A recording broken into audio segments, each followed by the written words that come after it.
Horas, selamat hari Minggu, dan selamat beribadah buat kita semua.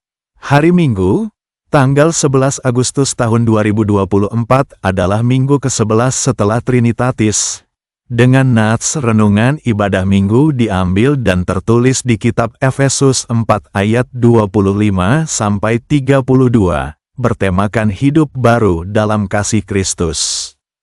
Sahabat yang terkasih dalam nama Tuhan kita, Yesus Kristus.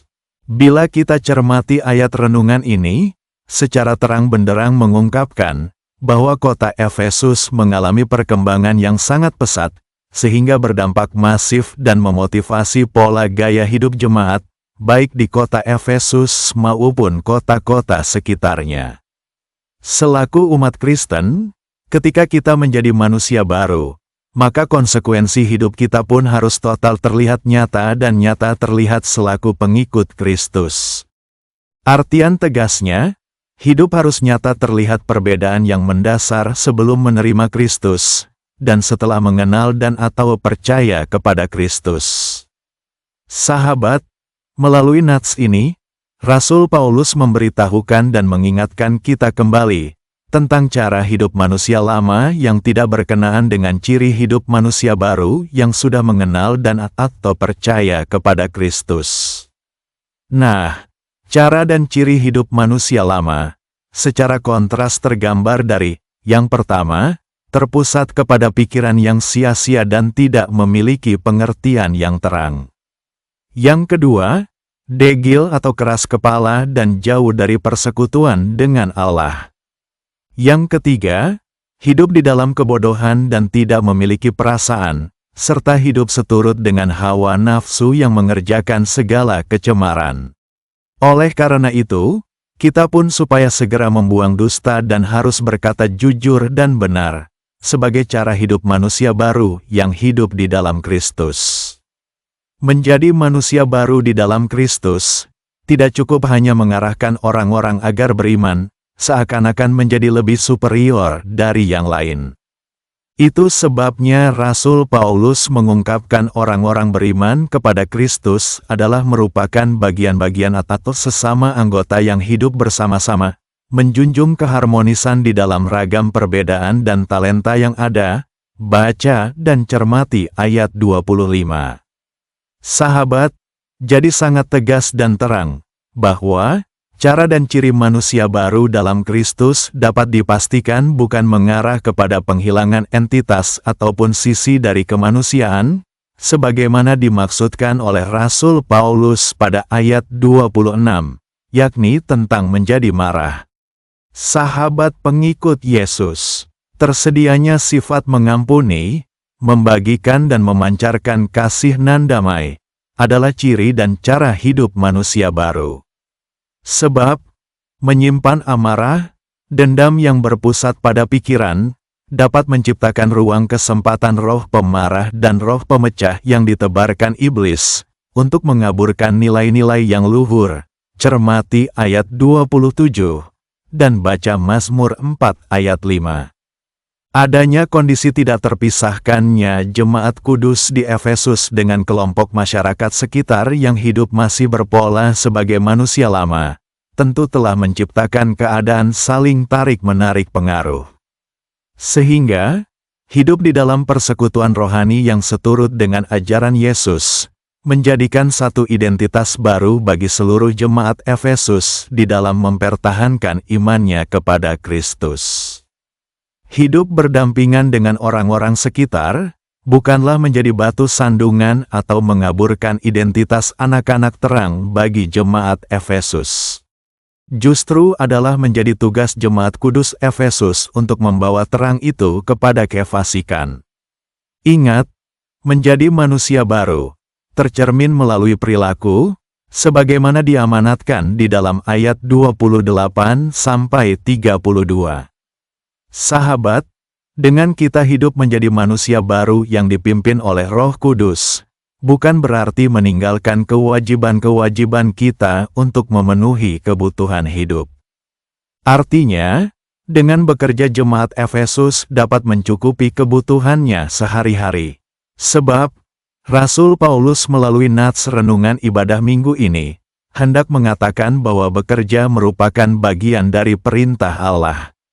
Yang mana, Rasul Paulus menyandingkan kata mencuri dengan kata bekerja keras, sebagai petunjuk bagi jemaat Efesus tentang perbuatan manusia lama yang mereka lakukan sebelum hidup di dalam iman Kristus. Jadi, pola hidup lama yang harus ditinggalkan, bukan berarti kita menjadi manusia baru yang hidup duduk bermalas-malasan. Bekerja keras yang dimaksudkan Rasul Paulus ialah bekerja dengan perilaku yang jujur dan dengan cara yang terhormat. Bahkan nilai-nilai kemuliaan Kristus dalam manusia baru ditampilkan ketika hasil dari pekerjaan yang jujur itu tidak hanya dipergunakan untuk diri sendiri saja, melainkan juga dapat dipakai untuk orang-orang lain yang hidup berkekurangan. Rasul Paulus benar-benar mengenal perilaku manusia lama masyarakat di kota Efesus sebelumnya, karena dengan jelas setiap pola dan aspek kehidupan para jemaat Efesus disoroti secara tegas oleh Paulus, seperti sering mengucapkan perkataan kotor, mengutuk dan saling merendahkan, serta menebar fitnah, sebagaimana dijelaskan pada ayat 29. Perbuatan tidak baik ini, sebagai sesuatu kebiasaan pola hidup keseharian manusia lama, yang dianggap remeh oleh jemaat Efesus. Oleh sebab itu, Rasul Paulus dengan tegas memperingatkan seluruh jemaat Efesus, agar tidak saling melemahkan di dalam perkataan, melainkan memakai perkataan-perkataan yang sopan, mendatangkan kebaikan, berkat dan kasih karunia kepada siapapun untuk membangun di dalam persekutuan. Pada ayat 32, Rasul Paulus juga secara terang dan tegas mendorong jemaat kudus di Efesus untuk hidup sesuai dengan pimpinan Roh Kudus, melalui perilaku-perilaku yang disadari menjadi cara-cara dan ciri-ciri hidup manusia baru di dalam Kristus. Sahabat yang terkasih, menjadi manusia baru di dalam Kristus seyogianya menjadi identitas kita selaku umat Allah hingga masa kini. Semua perilaku dan tindakan kita dapat terlihat dengan jelas dan terang benderang, ibarat berada di labirin cermin, di mana setiap sudut ditampilkan dengan jelas dan setiap orang dapat melihat seluruhnya. Dorongan kuat atas identitas ini juga tegas disampaikan oleh Tuhan Yesus kepada orang yang mengikut Dia, sebagaimana yang tertulis dalam Matius 5 ayat 16. Kita selaku orang percaya dan beriman yang hidup di tengah-tengah dunia masa kini, pastilah tidak terlepas dari keberadaan orang lain. Baik di tengah-tengah masyarakat yang menjunjung adat istiadat dan budaya, masyarakat yang menjunjung pekerjaan, dan lain sebagainya, bahkan berinteraksi dengan orang-orang di dalam komunitas dunia maya, di mana kesemuanya berjumpa dengan iman yang diperhadapkan secara aktif, dan yang dapat dilihat melalui perilaku kita. Yang menjadi pertanyaan, apakah kehidupan keagamaan kita menunjukkan kita sebagai manusia baru di dalam Kristus, atau kehidupan keagamaan kita tidak memiliki dampak yang membangun bagi orang lain dan sekitar? Atau sebaliknya, membawa dampak kehidupan yang buruk bagi sesama dan sekitar? Sahabat yang terkasih, perihal menjadi serupa dengan apa yang dunia inginkan, atau hidup yang mencerminkan nilai-nilai Kristus adalah sebuah keputusan yang harus ditentukan. Melalui nasihat Rasul Paulus kepada jemaat kudus di Efesus sebagaimana bahan nats renungan ibadah hari ini, bahwasanya kita yang hidup di masa kini, juga turut diselidiki dan merasa terdorong untuk mengaplikasikan iman itu di dalam setiap aspek kehidupan, dimanapun dan kapanpun.